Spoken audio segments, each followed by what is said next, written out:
নমস্কাৰ the news প্লাছৰ বিশেষ অনুষ্ঠানলৈ পুনৰ স্বাগতম জনাইছো এগৰাকী হেভিৱেট প্ৰাৰ্থীৰ সৈতে আছো বিটিসি নিৰ্বাচনৰ যি গৰম বতাহ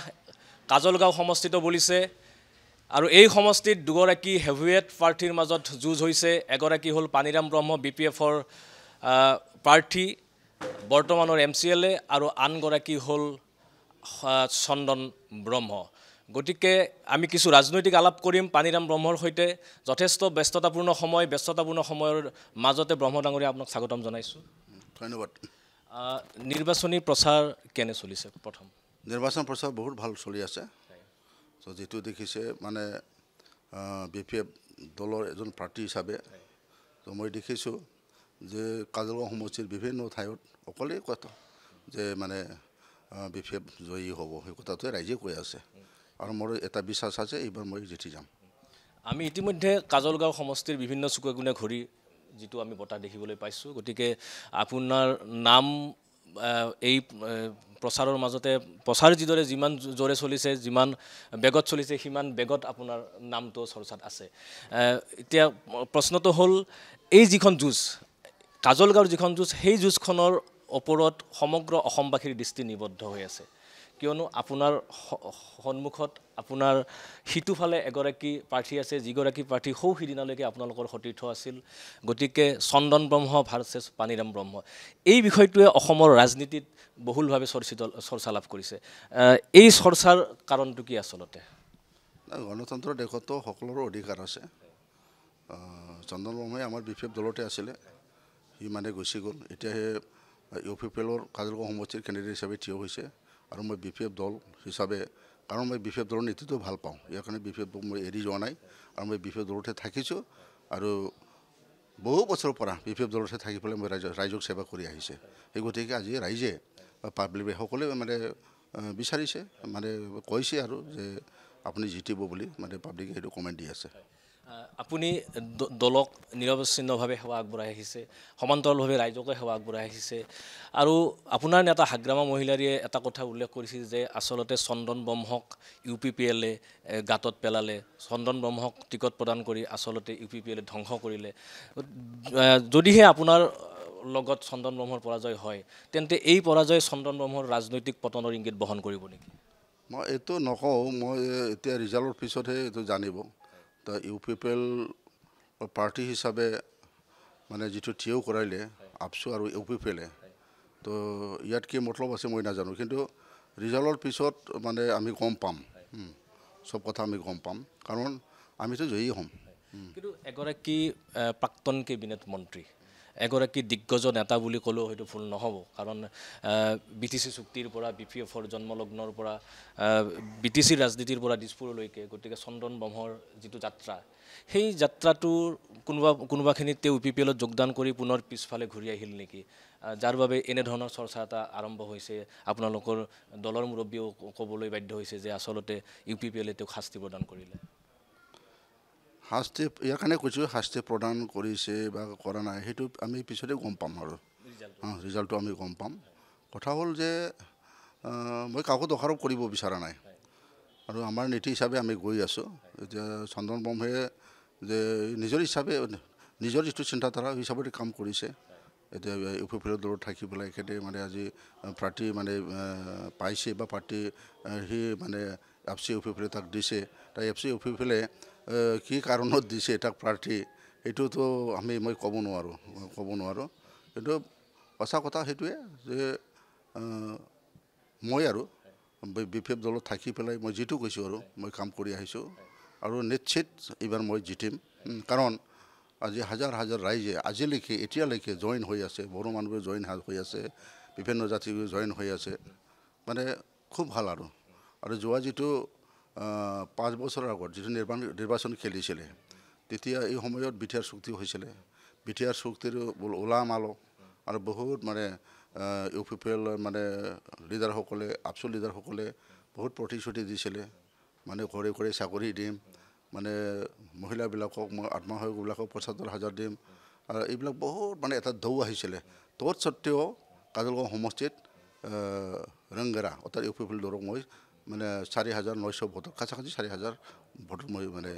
পৰাস্ত কৰিছিলোঁ আৰু এইবাৰটো বিৰাট ভাল। কিন্তু সেইবাৰ আপোনাৰ লগত চন্দন ব্ৰহ্ম আছিল, এইবাৰ আপোনাৰ লগত চন্দন ব্ৰহ্ম নাই, এই কথাটো এটা গুণাগথা চলিছে। মানে আগত যিটো মই যিটো আগত পাইছিলোঁ, তো এইটোতো এতিয়া মানে এক্স মিনিষ্টাৰ আহিলেতো ইয়াতো মানে সেইটো প্ৰভাৱ পেলাব, সেইটো নহয় নহয়। কাৰণ মোক মোক ভাল পাই পেলাই দিছে ভোটটো। কিন্তু এইটো যে এতিয়া এইফালে দলৰ প্ৰাৰ্থী দিছে বুলি এইটোতো গুচি নাযাব নহয়, কাৰণ মোৰ ভোটটো মোৰ লগতে আছে, বেছিহে এতিয়া হৈ আছে, বেছি বাঢ়ি আছে। আপোনাৰ নিজৰ এটা স্থিতি আছে, নিজৰ শক্তিশালী এটা স্থিতি আছে, আৰু মোৰ আত্মবিশ্বাস আছে। আত্মবিশ্বাস আছে, হয় নিশ্চয়। আৰু এই ৰাজনীতিত আত্মবিশ্বাস অতি জৰুৰী। গতিকে এটা প্ৰশ্ন আৰু আপোনাক কৰিম যে ইছ্যু এইবাৰ কি হৈছে নিৰ্বাচনত, এই নিৰ্বাচনত মানুহে যদিও কৈছে যে ব্যক্তিৰ মাজত যুঁজ, কিন্তু ব্যক্তিৰ মাজত যুঁজৰ উপৰি বিভিন্ন ইছ্যু আছে, ৰাইজৰ মৌলিক সমস্যা আছে, ৰাইজৰ বিভিন্ন অভাৱ অভিযোগ আছে। 17 বছৰৰ আপোনালোকৰ চৰকাৰ আৰু 5 বছৰৰ প্ৰমোদ বড়ো চৰকাৰ, এই দুটাক যদি কম্পেয়াৰ কৰা হয় তেতিয়াহ'লে কাৰ কৃতিত্ব বেছি? 2003 BTC গঠন কৰা হৈছিলে, তাৰপিছত 2005 মানে আমাৰ BPF দল গঠন কৰি পেলাই আমি BPF দলৰ সহায়ত ৰাইজৰ আশীৰ্বাদত আমি চৰকাৰ গঠন কৰিব পাৰিছে। আৰু এই 15 বছৰত হাগ্ৰামা ছাৰে যিখিনি কাম কৰিছে মানে নিষ্ঠাবানেৰে, সেইটো পাব্লিকে দেখিছে আৰু ভাল পাইছে। এতিয়া UPPL এই BTR চুক্তি কৰাৰ পিছত এপছুৱে যিখিনি এখেতসকলে 5 বছৰত যিখিনি প্ৰতিশ্ৰুতি দিছিলে, যিখিনি কথা দিলে, এই কথাবিলাক এখেতসকলে কাম কৰিব পৰা নাই। ইয়াৰ কাৰণে আজি পাব্লিকে হয় এটা সময়ত এখেতসকলে গৈছিলে, বহুত ছাপোৰ্ট কৰিছিলে, কিন্তু এতিয়া কিন্তু এখেতসকলে মানে UPPL দলৰ লগত নাই, মানে চব মানুহে আমাৰ লগত আহিছে। আৰু কথাটো হ'ল যে মানে যে BTCত আমাৰ যিখিনি ক্ষমতা, যিখিনি পাৱাৰ দিয়া হৈছিলে 6 শিডিউলত, এই পাৱাৰবিলাক কিন্তু BTR চুক্তি হোৱাৰ পিছত লাহে লাহে এইটো মানে দুৰ্বল হৈ গৈছে। আৰু আমাৰ BTCৰ যিটো পাৱাৰবিলাক ডাইলুশ্যন হৈছে, ইয়াৰ কাৰণে বেছিভাগ বড়ো মানুহবিলাকে চিন্তা কৰিছে। BTR চুক্তি যিটো দেখিছে, ইয়াৰ লগতো ইমান মানে বড়ো মানুহৰ একো নহয়। সেই গতিকে BTC চুক্তি যিটো কৰিছে, ইয়াত আমাৰ সকলোৰে ইয়াত কিবা আছে, মানে কি কয় এইটো ভাল ব্যৱস্থা আছে। মানে কোনো কাৰণতে BTC চুক্তি BTR চুক্তি BTC চুক্তিৰ লগত কম্পেয়াৰ নহয়। BTR চুক্তিটো BTC চুক্তিৰ লগত কেনেকৈ কম্পেয়াৰ হ'ব? এই BTC চুক্তি হ'ল ভাৰতৰ সংবিধানৰ জ্যেষ্ঠ অনুষ্ঠিত হৈছে, তো BTRটো তেনেকুৱা হয় নহয়, সেইটোতো এটা এগ্ৰিমেণ্টহে হয়। তেওঁলোকে ক'ব খোজে যে BTR চুক্তিয়ে বহুত দিছে সংগ্ৰামী বড়ো ৰাইজক, যি বড়ো জনতাই ইমান দিন দীঘলীয়া এটা সংগ্ৰাম কৰিছিল, সেই সংগ্ৰামৰ জৰিয়তে ইয়াত স্থায়ী শান্তি প্ৰতিষ্ঠা হ'ল, উন্নয়নৰ নতুন এটা ধাৰাৰ প্ৰৱৰ্তন হ'ল, তেওঁলোকে ক'ব খোজে, UPPLে ক'ব খোজে। 15 বছৰ যেতিয়া হাগ্ৰামা ছাৰে শোষণ কৰিছে, আমিতো চৰকাৰতহে আছিলে, তেতিয়া এই সময়ত আন্দোলন কৰিছিলে কোনে? আপচে আন্দোলন কৰিছিলে, পৃথক বিদ্যালয় লাগে, আৰু এইফালে NDP ভাইসকলেও আন্দোলন কৰিছিলে। তেতিয়াতো গণ্ডগোল হৈছিল না, চৰকাৰত থকা মানুহবিলাকে কেনেকৈ মানে কিবা কৰিব পাৰে, গণ্ডগোল কৰিব পাৰে, এইটো কথাই নহয়। তাৰপিছত এখেতসকলে যেতিয়া মানে BTR চুক্তি কৰিল, এখেতসকলেতো মানে আন্দোলনে কৰি পেলাইতো মানে চুক্তি কৰিলে, তাই শান্তি চুক্তি বুলি কোৱা হৈছে। আৰু উন্নয়ন যদি কথা কয়, BTC চুক্তিৰ পিছত হাগ্ৰামা ছাৰে যিটো কৰিছে, সেইটো যদি কম্পেয়াৰ কৰে, BTR চুক্তি ইমান হোৱা নাই। আৰু যিখিনি এখেতসকলে দফা মানে পাইছে, দফা আছে, মানে চুক্তি যিটো লিখা আছে, সেইটোতো কাৰ্যকৰী হোৱা নাই। ক'ত হ'ল এতিয়া মানে কি কয় আমাৰ ইয়াতে কি কয় যিটো কচ ফেক্টৰী আমাৰ ইয়াতে আছিল টাউনথল বজাৰত, ক'ত এইটো নহ'ল নহয়। তেনেকুৱা বহুত মানে আছে যিবিলাক আমি এতিয়া মানে দেখা পোৱা নাই। তত্ত্ব পাতি আছে নহয় আমাৰ হাতত, একোতো হোৱা নাই। কেনেকৈ এখেতসকলে ক্লেইম কৰিব পাৰে আমি বহুত কাম কৰিছে। আৰু তেওঁলোকে ক'ব খোজে যে BTRৰ যি 26টা জাতি জনগোষ্ঠী, এই 26টা জাতি জনগোষ্ঠীয়ে আগতে মানে ইমান শান্তিত থকা নাছিল, কিন্তু এতিয়া শান্তিৰ পৰিৱেশ ঘূৰি আহিছে। এতিয়া মানুহে দিনেই হওক ৰাতিয়েই হওক মুক্ত মনে BTRত মানে ঘূৰা ফুকা কৰিব পাৰে, কিন্তু আগতে সেই পৰিৱেশটো নাছিল। UPPLৰ যিবিলাক এতিয়া আপুনি যিটো কথাটো কৈছে, মানে 15 বছৰত আমি চৰকাৰত আছোঁ, মই অলপ আগতে কৈছিলোঁ, তো 15 বছৰত আপচুৱেতো আন্দোলন কৰিছিলে, তাতেতো মানে অশান্তি হৈছিল না। তেতিয়া এই আপচুৰ আন্দোলনত কোন আমাৰ বিভিন্ন জাতি গোষ্ঠীবিলাক মানে শান্তি থাকিব পাৰিছে? বাহিৰতো অলপ পৰা নাই এখেতসকলে, কাৰণ আন্দোলন চলিছে। আজি কিবা এটা ভয় থাকে এই আজি বোলে এনেকুৱা বন আছাম বন বোলে এনেকুৱা বন বোলে কি যে হ'ব মানে গাড়ী ঘোঁৰা উঠিবলৈ মানে সাহস নকৰে কাৰণ বন্ধ কৰি আছে আপচুৱে তেনেহ'লে কেনেকৈ ক'ব পাৰে এখেতসকলে যে মানে গণ্ডগোল কৰাটো আমাৰ সময়ত হৈছে এখেতসকলে নিজে মানে আন্দোলনকাৰী মানে যি কয় গণ্ডগোলকাৰী সেইবিলাক আপোনাৰ উন্নয়নৰ কথাটো যদি আমি পাতোঁ আপোনালোকৰ যেতিয়া চৰকাৰ আছিল ইয়াতে তাত দিছপুৰত কংগ্ৰেছ চৰকাৰো আছিল এতিয়া UPPLে ইয়াত শাসন কৰিলে 5 বছৰ বিজেপি চৰকাৰ আছে বিজেপি চৰকাৰৰ লগত তেওঁলোকৰ মিত্ৰতা আছে কিন্তু তেওঁলোক আপোনালোকৰ দৰে সফল হৈছে নে নাই যে মিত্ৰ দলৰ পৰা পুঁজি আনাৰ ক্ষেত্ৰত বা দিছপুৰৰ পৰা দিল্লীৰ পৰা পুঁজি আনি BTRৰ উন্নয়নৰ সাধনৰ ক্ষেত্ৰত তেওঁলোক সফল হৈছে নে হোৱা নাই সফল হোৱা নাই মানে যদি কয় এটা চেণ্ট্ৰেল যিটো এছিষ্টেণ্ট বুলি কোৱা হৈছে যিখিনি টকা আহিব লাগিছিলে তো আমিতো বাজেটত দেখিছে আনিবই পৰা নাই প্ৰপ'জেল ছাবমিটহে বুলি কৈছে বোলে মানে ছাবমিটহে কৰিছে বুলি কৈছে এইটোতো আমাৰ তথ্য পাইছোঁ এছেম্বলিতে ইয়াৰ এনচাৰবিলাক পাইছোঁ কিন্তু যেতিয়া আমাৰ BTC চৰকাৰ হৈছিলে হাগ্ৰামাছাৰ সময়ত বহুত চেণ্ট্ৰেল এছিষ্টেণ্ট আহিছিলে ফ্লেগশ্বিপ প্ৰগ্ৰামবিলাক আহিছিলে আমাৰ অঞ্চল বহুত মানে উন্নতি কৰিব পাৰিছিলে মানে কম্পাৰেটিভলি আমি আমাৰ যেতিয়া চৰকাৰ আছিলে তেতিয়া বহু বেছি মানে আমি বিগত সময়ত দেখিছিলোঁ যে হাগ্ৰামা মহিলাৰ এটা সবল নেতৃত্ব আমি দেখিছিলোঁ সমগ্ৰ অসমৰ ৰাইজে দেখিছিল যে BTC বুলি ক'লে বা পূৰ্বৰ BTAD বুলি ক'লে হাগ্ৰামা মহিলাৰ যিটো সবল নেতৃত্ব গোটেই BTADক আগুৱাই নিয়াৰ ক্ষেত্ৰত বা দিছপুৰত এটা প্ৰভাৱ বিস্তাৰ কৰিব পাৰিছিল অসমৰ ৰাজনীতিত চৰকাৰ উত্থান পতনৰ ক্ষেত্ৰত প্ৰভাৱ বিস্তাৰ কৰিব পাৰিছিল যে হাগ্ৰামা মহিলাৰ কিং মেকাৰৰ নিচিনা আছিল হাগ্ৰামা মহিলাৰ নহ'লে দিছপুৰত চৰকাৰ গঠন নহ'ব এনেকুৱা এক পৰিৱেশ আছিল সেই পৰিৱেশটো আছিল মানে BPFৰ এটা শক্তিশালী এটা ভূমিকা আছিল কিন্তু আজি যদিও UPPLে দিছপুৰত চৰকাৰ গঠনত অংশীদাৰিত্ব হৈ আছে বা মিত্ৰদল হিচাপত আছে কিন্তু এনেকুৱা নহয় যে UPPL নহ'লে দিছপুৰত চৰকাৰ নচলিব গতিকে সেইকাৰণে এনেকুৱা নেকি কথাটো যে প্ৰমোদ বড়োই যিমান গুৰুত্ব পাব লাগিছিল দিল্লীৰ বা দিছপুৰত বা বিজেপিৰ ওচৰত সিমান গুৰুত্ব পোৱা নাই আমিতো সেইটোৱে দেখি আছোঁ যে 5 বছৰত NDA চৰকাৰৰ এলায়েন্স আছে যেনেকৈ মানে গুৰুত্ব পাব লাগিছিলে যদি গুৰুত্ব পায় তেতিয়াহ'লে চেণ্ট্ৰেল টকাবিলাক আনিব পাৰিব লাগিছিল বা দিছপুৰৰ পৰা মানে যিখিনি টকা সেইটো আনিব পাৰিব লাগিছিলে কিন্তু আমিতো দেখা নাই আগৰ নিচিনাকৈতো হোৱা নাই আগত যেনেকৈ মানে আমাৰ BPF চৰকাৰ আছিলে তেতিয়া বহুত আঁচনি আনিছিলে আৰু আমাৰ BTC যিটো মুৰব্বী হাগ্ৰামা ছাৰে বহুত তেনেকুৱা মানে অসমতো এই সময়ত মানে চিফ মিনিষ্টাৰ তৰুণ গগৈ আৰু পিছত মানে বিজেপিৰ চিফ মিনিষ্টাৰ সোণোৱালৰ লগত কথা পাতি পেলাই মানে যিখিনি আনিব লাগে সেইটো আনিছে কোনো ইয়াত ত্ৰুটি হোৱা নাই মানে বহুত ভাল আছিলে কিন্তু এইটোতো আমি দেখা নাই মিউমাও হৈ আছে বস্তুটো মানে তেনেকুৱা লাগিছে এতিয়া আপোনাৰ যিদৰে আত্মবিশ্বাস আমি দেখিছোঁ সেইদৰে আপোনালোকৰ নেতাৰ মুখতো আমি প্ৰতিদিনে হাঁহি দেখিছোঁ যে এনেকুৱা এটা আমি পৰিৱেশ দেখিছোঁ যে আপোনালোকে চৰকাৰ গঠন কৰিবলৈ গৈ আছে আপোনাৰ নেতাৰ মুখত কোনো আমি চাপ দেখা নাই হাগ্ৰামা মহিলাৰ নেতাৰ মুখত কোনো চাপ দেখা নাই খাম্পা বৰগাৰীৰ দৰে নেতা দলৰ পৰা গুচি গৈছে চন্দন ব্ৰহ্ম গুচি গৈছে বা কোনোবা XYZ বহুত গুচি গৈছে হয়তো আপোনালোকৰ দললৈও আন কোনোবা আহিছে কিন্তু যিটো চাপমুক্তভাৱে হাগ্ৰামা মহিলাৰ নেতৃত্বত আপোনালোকে এই নিৰ্বাচনত অৱতীৰ্ণ হৈছে যে এই কথাটোৱে নিৰ্বাচনৰ প্ৰাক মুহূৰ্তত এইটোকে ইংগিত বহন কৰিছে নেকি যে পুনৰবাৰ আপোনালোকে BTC দখল কৰিবলৈ গৈ আছে সঁচা আমাৰ কথা হ'ল যে লিডাৰবিলাকে আমাৰ পৰা গৈছে হয় কিন্তু পাব্লিকে যোৱা নাই কিন্তু লিডাৰবিলাকে গৈছে পাব্লিক আমাৰ লগতে আছে আৰু মানুহবিলাকে মানে ভাবিব পাৰে নহয় কোন লিডাৰে কেনেকুৱা আমিতো ক'বই নালাগে আজিৰ দিনটোত পাব্লিক বহুত কনচিয়াছ হৈছে বহুত কনচিয়াছ আৰু আমি ভাবোঁ যে চৰকাৰটো আমাৰ আহিবই কাৰণ যে আমাৰ কিছুমান প্ৰগ্ৰাম আছিলে ৰেলী সেইদিনাখন আশীৰ্বাদ ৰেলী হৈছিলে কাজলগাঁৱত 3টা সমষ্টি হয়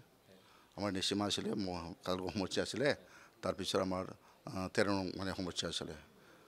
ইয়াৰ যিটো মানুহৰ গেডাৰিং মানুহবিলাকে আচৰিত লাগিছে আমাৰতো চৰকাৰে নাই আমি মানুহ আনিবই নোৱাৰে পইচাও দিব নোৱাৰে তৎসত্ত্বেও 20,000তকৈ অধিক প্ৰথম আশীৰ্বাদ ৰেলীত আহিল তাৰপিছত ছেকেণ্ড টাইমত এখেতসকলৰ ৰেলী হ'ল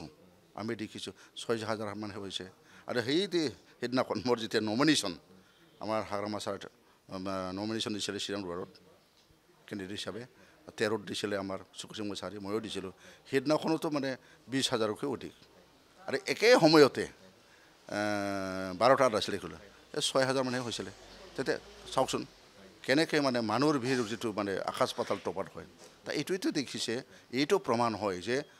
মানে পাব্লিকবিলাকে ৰাইজে আজি BPFক কিমান সমৰ্থন কৰিছে ইয়াৰ কাৰণে আমি ক'ব পাৰোঁ যে 100% এইবাৰ চৰকাৰ আহিব সমৰ্থনটো যোৱা বছৰো আপোনালোকৰ লগত আছিল আপোনালোকে 17খন আসন পাইছিল নিশ্চয়কৈ আৰু চৰকাৰ গঠন কৰিবলৈ 3-4খন আসনৰ প্ৰয়োজন আছিল লিলি হোটেলৰ যিটো ঘটনা ঘটিল অসমৰ ৰাজনীতিত নোহোৱা নোপোজা ঘটনা এটা ঘটিল আৰু মূৰকত আপোনাৰ দলে চৰকাৰ গঠন কৰিব নোৱাৰিলে যি কি নহওক এইবাৰ যদি আপোনালোকৰ সংখ্যা আসনৰ সংখ্যা ঠিক তেনেকুৱাই হয় 17 18 বা 19 নিশ্চয় কাৰোবাৰ সহায়ৰ প্ৰয়োজন হ'ব আৰু এই ক্ষেত্ৰত বিজেপিৰ ভূমিকাটো কেনেকুৱা হ'ব পাৰে বুলি আপোনালোকে অনুমান কৰিছে আমি বিজেপিৰ ভূমিকা বা কিবাটো প্লেন পলিচি আমি নাজানো তো আমিতো কম পোৱাৰ মানে যুক্তি নাই আমি যে মেজৰিটি পাম চৰকাৰটো গঠন কৰিম সেইটোৱে হয় কেনেকৈ আমি কম পাম যোৱাবাৰ আমি দেখিছিলোঁ যে হিমন্ত বিশ্ব শৰ্মাই ইয়াত নিৰ্বাচনী প্ৰচাৰ চলাবলৈ আহি আপোনালোকৰ নেতাক আক্ৰমণ কৰিছিল সমালোচনা কৰিছিল কিন্তু এইবাৰ তেওঁ নিজে ঘোষণা কৰিছে যে হাগ্ৰামা মহিলাৰীও মোৰ মিত্ৰ প্ৰমোদ বড়োও মোৰ মিত্ৰ গতিকে বিজেপিৰ সুৰ সলনি হৈছে আপোনালোকৰ দলৰ ক্ষেত্ৰত বা আপোনালোকৰ নেতাৰ ক্ষেত্ৰত গতিকে এই যে বিজেপিৰ যিটো সুৰ সলনি হৈছে এইটোতো কিছু কথা মানে ইংগিত বহন কৰে বা নিশ্চয়কৈ ৰাজনৈতিক মহলত চৰ্চা হয় ৰাষ্ট্ৰীয় দলৰ লিডাৰবিলাকে নেতাসকলে কি কেতিয়া পলিচি লয় সেইটো বুজা টান এতিয়া আমি দেখিছোঁ যে আপুনি যিটো কৈছে নমনীয়া ভাৱ ইয়াৰ পৰা কি পলিচি আছে আমিতো বুজি নাপাওঁ কিন্তু আমাৰতো ষ্টেঞ্চো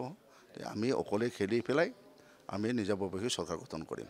কালি মুখ্যমন্ত্ৰী হিমন্ত বিশ্ব শৰ্মাই আৰু এটা কথা উল্লেখ কৰিছে যে BPF আৰু UPPL একলগ হ'ব লাগে কালি ওদালগুৰিতে পুনৰ সেই এটা কথাকে উল্লেখ কৰিছে নাই এই কথাটোতো আমাৰ ফালৰ পৰা হাগ্ৰামা ছাৰে আগৰ পৰা কৈছিলে আমি একত্ৰিত হ'ম কিন্তু এটা কথাই কৈছিলে হাগ্ৰামা ছাৰে বা আমিও এইটোৱে চিন্তা কৰিছোঁ যদি একত্ৰিত হ'ব লাগে মানে প্ৰেজেণ্ট চৰকাৰটো এৰি পেলাই আহিব লাগে বিজেপিটো এৰিব লাগে তেতিয়াহে মানে হ'ব কাৰণ চৰকাৰ মানে আমি UPPL আমাৰ BPF একেলগত হ'ল তাই এটা চৰকাৰ লগতে যদি একেলগতে আছে না অলৰেডি কেনেকৈ এইটো কেনেকৈ হয় সম্ভৱেই নহয় এপছুই এটা গুৰুত্বপূৰ্ণ ভূমিকা পালন কৰিছিল তেওঁলোকে মিটিঙো কৰিছিল বিভিন্ন কেইবালানি আলোচনাও কৰিছিল কিন্তু কালি আমি দেখিলোঁ যে এপছুৰ সভাপতি দীপেন বড়ো ডাঙৰীয়াই প্ৰকাৰান্তৰে UPPLৰ প্ৰতি এটা সমৰ্থন জনোৱা যেন এটা আমি দেখিবলৈ পালোঁ আৰু আপোনালোকৰ নেতাই ইতিমধ্যে অৱশ্যে কৈছে যে এপছু আৰু UPPL এটা মুদ্ৰাৰ ইপিঠি সিপিঠি হয়তো কথা আমিতো সেইটো কওঁ এপছু মানে UPPL মানে এপছু ইয়াৰ কোনো ডিফাৰেঞ্চ নাই এতিয়া আপোনালোকে গাঁৱত যদি যায় সকলোৱে সেইটোৱে ক'ব এতিয়া মানে BTC নিৰ্বাচন আহিছে এতিয়া এপছু কি কৰিছে সজাগতা মানে কি মানে সজাগতা সংগ্ৰান্তি বুলি কয় এতিয়া মিটিং কৰি আছে কিহৰ কাৰণে সংগ্ৰান্তি কিহৰ কাৰণে মানে সজাগতা এতিয়া আহি মানে এইটো কৈ বোলে UPPLত মানে ভোট দিব লাগে তো আপছুৰ যিটো কিবা কি কয় আপছুৰ যিটো চৰিত্ৰ সেইটো হ'ব নোৱাৰে এইটো অৰাজনৈতিক সংগঠন না ইয়াৰ কাৰণে আমি বিচাৰিছোঁ আপছু হিচাপে থাকক তেনেকুৱা যদি এপছুৱে যদি সদায় ৰাজনীতিকত যদি থাকি থাকে আপছুৰ ভৱিষ্যত কি হ'ব কালি যদি মানে UPPL যদি হাৰি যায় অকল এইটো UPPLতো বদনাম নহ'ব নহয় এই জাতীয় সংগঠনে হাৰিছে এইটোৱে হ'ব তেতিয়া এপছুৰ ইমেজটো কি হ'ব ইয়াৰ কাৰণে আমি বিচাৰা নাই এপছুৱে তেনেকুৱা চিধাকৈ মানে দলত থাকি পেলাই কাৰোবাক মানে ভোট দিব লাগে সেইটো ক'ব নালাগে এখেতসকলে মানে থাকিব লাগে ষ্টেণ্ডত থাকিব লাগে মানে যেতিয়া আমাৰো ভুল হয় এখেতসকলে ক'ব পাৰিব লাগিব এই আপোনালোকে এইটো ভুল কৰিছে আৰু এখেতসকলে যদি UPPL যদি বিয়া কৰে এখেতসকলকো ক'ব পাৰিব লাগিব তো এটা ছাইড নহয় জাতীয় সংগঠন হয় জাতীয় সংগঠন নেচাৰটো কি তো ইয়াৰ কাৰণে আমি কওঁ যে আপছু এতিয়া যিটো কৰি আছে এইটো ভাল কৰা নাই আমি এতিয়া আপছু হিচাপে জাতীয় সংগঠন হিচাপে নিউট্ৰেল থকাটো আমি মানে বিচাৰোঁ বড়ো জাতীয়তাবাদৰ এটা শক্তিশালী ভূমিকা আছে বড়ো জাতিৰ যিটো সংগ্ৰাম দীঘলীয়া সংগ্ৰাম আৰু বড়ো জাতীয়তাবাদৰ এই কথাটো আলম লৈ মই এটা প্ৰশ্ন আপোনাক কৰিব বিচাৰিছোঁ যে অলপতে আপুনি ক'লে যে ৰাষ্ট্ৰীয় দলৰ কিছুমান আদব কাইদা বুজাটো টান যেতিয়া আপোনালোক শাসনত আছিল BPF শাসনত আছিল তেতিয়া কংগ্ৰেছ চৰকাৰত যদিও আছিল কংগ্ৰেছে ইয়াত সাংগঠনিক স্থিতিটো শক্তিশালী কৰাৰ ক্ষেত্ৰত বিশেষ ভূমিকা পালন কৰা নাছিল আপোনালোককে এৰি দিছিল এক প্ৰকাৰ য'ত তৰুণ গগৈৰ দৰে এগৰাকী শক্তিশালী মুখ্যমন্ত্ৰী আছিল কিন্তু এতিয়া আমি বিজেপিৰ ক্ষেত্ৰত দেখিছোঁ যে UPPLৰ সৈতে মাত্ৰ 3-4 বছৰৰ মিত্ৰতাৰ পাছতেই তেওঁলোকে এটা আগ্ৰাসী ৰূপ লৈছে আৰু বড়োভূমিৰ ৰাজনীতিত লাহে লাহে বিজেপিয়ে শিপাবলৈ আৰম্ভ কৰিছে কিন্তু এই ৰাষ্ট্ৰীয় দলৰ যিটো মানে শিপোৱাৰ যিটো নীতি তাৰ ফলত প্ৰকাৰান্তৰে UPPLই হওক বা BPFই হওক আঞ্চলিক ৰাজনীতিৰ কোনোবাখিনিত ক্ষতি হৈছে নেকি বা হ'ব নেকি এনেতো এইটো যদি কয় মই আগত কৈছিলোঁ নহয় গণতন্ত্ৰ দেশৰ সকলোৰে অধিকাৰো আছে কিন্তু ব্ৰিটিছৰ ক্ষেত্ৰত আমি বিচাৰোঁ আৰু এইটো যিখিনি আজি যিটো আমি BPF বা UPPL যে ৰিজনেল দল আছে এইটো মানে সুবিধা দিয়াটো ভাল সুবিধা দিয়া ভাল মানে যদি তেনেকুৱা যদি মানে ৰাষ্ট্ৰীয় দল যদি আহি যায় তেতিয়া মানে অলপ মানে আমাৰ মাজত অলপ কি হয় কি বোলে সেইটো মানে হয় মানে এই অলপ কিবা দেখে আৰু এই এটা সৰু বস্তু BTC ইয়াত মানে কি এইটো কি আছে তেনেকুৱা সৰু বস্তুত ইমান মানে মানে তেনেকুৱা ইমান মানে লাগি থাকিব নালাগে এইটো আমি ভাবোঁ ইমান দেশৰ মানে ৰাষ্ট্ৰীয় দল হিচাপে যেনেকৈ চলাইছে ঠিক আছে চলাটো ভালে আছে কিন্তু এই সৰু সৰু যিখিনি কাউন্সিলবিলাকত মানে যিখিনি ৰিজনেল মানুহবিলাকে মানে চলাইছে এইটো চলাই দিয়াটো ভাল চলাব দিয়াটো ভাল মোৰ হিচাপত আপুনি এগৰাকী জ্যেষ্ঠ নেতা জ্যেষ্ঠ ৰাজনীতিক আপুনি বিভিন্ন পৰিঘটনা সমাজৰ দেখিছে আপুনি সমাজ ৰাজনীতিৰ দেখিছে এতিয়াও বড়ো জাতিৰ বা বড়ো জাতীয় সমস্যা এনে আপোনাৰ দৃষ্টিত কি আছে যে যিখিনি আপোনালোক শাসনলৈ উভতি আহিলে সমাধান মানে কৰাৰ প্ৰয়োজনীয়তা আছে বা বাকী জাতি জনগোষ্ঠীসকলৰ সামগ্ৰিকভাৱে অকল বড়োই নহয় BTCৰ গোটেই জাতি জনগোষ্ঠীৰ কি মূল সমস্যাবিলাক আছে যিবোৰ আপোনালোকে ইয়াত মাটিৰ পট্টাৰ প্ৰসংগও আছে কোনোবা সময়ত উচ্ছেদৰ কথাও ওলায় আমাৰ দলৰ নীতি স্পষ্ট BTC গঠন কৰাৰ পিছত BPF দল গঠন কৰাৰ পিছত আমি সকলো জাতি গোষ্ঠীকে লৈ পেলাই আমি কাম কৰিছোঁ আৰু লগতে আমি সকলো জাতি গোষ্ঠীৰ যিটো সমস্যা সেইটো আমি গুৰুত্ব দি আহিছোঁ অকল উন্নয়নৰ কথা নহয় কাৰণ জাতিৰ সমস্যা যদি সমাধান হয় মানে এটা জাতীয় যদি উন্নতি হয় এই ভালটোতো আমাৰ ভাল না আমিতো বেলেগ ভাল নাপাবো নহয় ইয়াৰ কাৰণে আমি যিখিনি পাৰে BTC হিচাপে BTC চৰকাৰ হিচাপে যিখিনি পাৰে সেইটো আমি কৰি আহিছোঁ যেনেবা ধৰক হাগ্ৰামা ছাৰে কৈ আহিছে যে ৰাজবংশীসকলৰ যিটো STৰ সমস্যা আদিবাসীৰ যিটো জাতীয় সমস্যা এই কথাক হাগ্ৰামা ছাৰে বহুত গুৰুত্ব দিছে এখেতসকলে ST হওক আৰু ইয়াৰ কাৰণে